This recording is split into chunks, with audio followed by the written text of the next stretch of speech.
Hello everyone, welcome back to the channel, and in this video I'll be showing you how to check IBAN number on Rajhi Bank App. So without wasting any time, let's get right on the video. In order to check IBAN in the Rajhi Bank application, the first method that you can do or use is from accounts, which is most common. To do is simply head over and open up your Rajhi Bank application and then log in using your username and password. Then once logged in, what you need to do is tap on the accounts icon on the bottom of your screen, and then once inside, simply tap on accounts.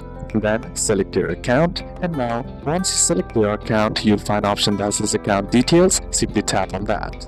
Then once you tap on account details, under account number, you'll find your IBAN number, which starts with SA. Then the next method that you can use is simply head over back to your accounts and then simply tap on the account once again, and once you're inside here, you'll find an option that says Save IBAN. Simply tap on that and then tap on Copy IBAN or Share IBAN and save via WhatsApp or SMS or email. So these are a couple of steps that you can apply in order to get or check your IBAN number. And that's it for today's video, guys. Hope this video was useful. Give a like if it did, and see you soon in the next one.